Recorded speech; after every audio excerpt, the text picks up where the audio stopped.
کہ اپنی نگاہ نیچی رکھیں اور اپنی عصمت کی حفاظت کریں اور اپنی زینت کو ظاہر نہ کریں مگر جو جگہ اس میں سے کھلی رہتی ہے، اور اپنے دوپٹے اپنے سینے پر ڈالے رکھیں اور اپنی زینت ظاہر نہ کریں مگر اپنے خامدوں پر یا اپنے باپ یا خامد کے باپ یا اپنے بیٹوں یا خامد کے بیٹوں یا اپنے بھائیوں یا بھتیجوں یا بھانجوں پر یا اپنی عورتوں پر یا اپنے غلاموں پر یا اپنے خدمت گاروں پر جنہیں عورت کی حاجت نہیں، یا ان لڑکوں پر جو عورتوں کی پردہ کی چیزوں سے واقف نہیں، اور اپنے پاؤں زمین پر زور سے نہ ماریں، ان کا مخفی زیور معلوم ہو جائے۔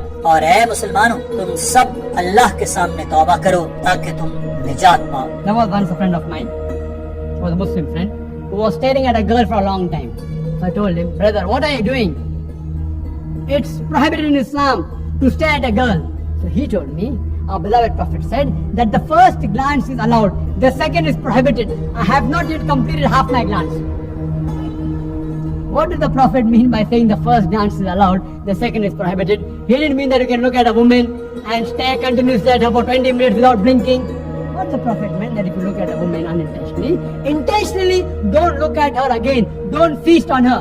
ڈاکٹر ذاکر نائک نے بتایا کہ اسلام میں مردوں اور عورتوں دونوں کو حجاب کا حکم دیا گیا ہے۔ عورتوں کے لیے صرف چہرہ اور ہاتھ دکھانے کی اجازت ہے۔ بعض علماء کہتے ہیں کہ چہرہ اور ہاتھ دکھانے کی بھی ممانعت ہے، اس میں اختلاف ہے، مگر حجاب کا حکم تو بہرحال ہے، جتنا کریں گے اتنا ہی نیکیاں ملیں گی۔ حجاب کے اصولوں میں ہے کہ کپڑے ایسے تنگ نہیں ہونے چاہیے کہ جسم ظاہر ہو، یہ کپڑے ایسے نہیں ہونے چاہیے کہ ان کے آر پار دیکھا جا سکے، کپڑے ایسے نہیں ہونے چاہیے کہ جو مخالف جنس کے لیے پرکشش ہوں، کپڑے غیر مسلموں سے ملتے جلتے نہ ہوں، اور مرد عورتوں کے اور عورتیں مردوں کے کپڑے نہ پہنے۔ اسلام میں حجاب سے متعلق یہ ہدایت ہے کہ قرآن پاک سورہ احزاب میں حجاب کرنے کی وجہ بھی بتاتا ہے اور کہتا ہے کہ اے نبی، اپنی بیویوں اور بیٹیوں اور مسلمانوں کی عورتوں سے کہہ دو کہ اپنے منہوں پر نقاب ڈالا کریں، یہ اس سے زیادہ قریب ہے کہ پہچانی جائے پھر نہ ستائی جائے، اور اللہ بخشنے والا نہایت رحم والا ہے۔ اسلامی شریعت کہتی ہے کہ اگر ان سب ہدایات کے بعد بھی کوئی شخص کسی خاتون کا ریپ کرتا ہے یا خاتون مرد کا ریپ کرتی ہے تو سنسار کرنے کی سزا دی جائے۔ لوگ اس پر بھی اعتراض کرتے ہیں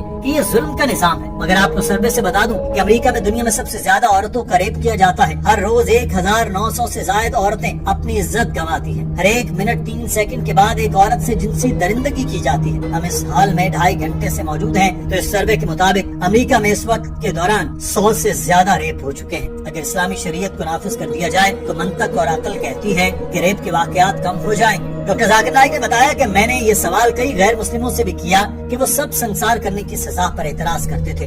میں نے ان سے پوچھا کہ اگر کوئی شخص آپ کی بیوی یا ماں کا ریپ کرتا ہے اور آپ جج ہیں تو اس شخص کو کیا سزا دیں گے؟ تو سب نے کہا کہ ہم اس کو سزائے موت سے کم نہیں دیں گے، اور یہی لوگ اسلام میں سنسار کی سزا کی مخالفت کرتے ہیں۔ یہ دوہرا معیار کیوں اپنایا جاتا ہے؟ کسی اور کی بیوی یا ماں سے ریپ ہو تو سنسار کی سزا پر اعتراض کرتے ہیں، اور اپنی پر بات آئے تو سزائے موت دیتے ہیں۔ That suppose someone rapes unfortunately your wife or your mother, and if you are made the judge and the rapist is brought in front of you, what punishment will you give? And believe me, all of them said, we'll put him to death. Some went to the extent of saying, we will torture him to death. So why do you have the double standard? Doctor Zakir Naik نے بتایا کہ survey کے مطابق بھارت میں جو ہر 56 minute کے بعد ایک ریپ کیس رپورٹ ہوتا ہے، یہ تو رپورٹ ہوتا ہے، جو رپورٹ نہیں ہوتے وہ نہ جانے کتنے ہوں گے۔ یہ سروے دیکھ کر اس وقت کے وزیر داخلہ نے یہ کہا کہ ہمیں ریپ پر سزائے موت دینی چاہیے اور قانون کو بدلنا چاہیے۔ اسلام جو چیز 1400 سال سے کہہ رہا ہے، ایل-کے-اڈوانی نے 1400 سال بعد کہی تھی، کیونکہ یہی قدرت کا قانون ہے جس کو سمجھ آ جائے۔ ڈاکٹر ذاکر نائک نے کہا کسی وجہ سے میں کہتا ہوں کہ اسلام اور باقی مذاہب میں فرق یہ ہے کہ سارے مذاہب اچھائی کا حکم دیتے ہیں، مگر اسلام اچھائی پر چلنے کا راستہ بھی بتاتا ہے تاکہ اس پر چل کر سب امن اور سکون سے زندگی گزار سکیں۔ ناظرین، آج کی ویڈیو کے بارے میں آپ کی رائے کیا ہے؟ کمنٹ سیکشن میں ضرور آگاہ کیجیے گا۔ اپنا خیال رکھیے۔ اللہ حافظ۔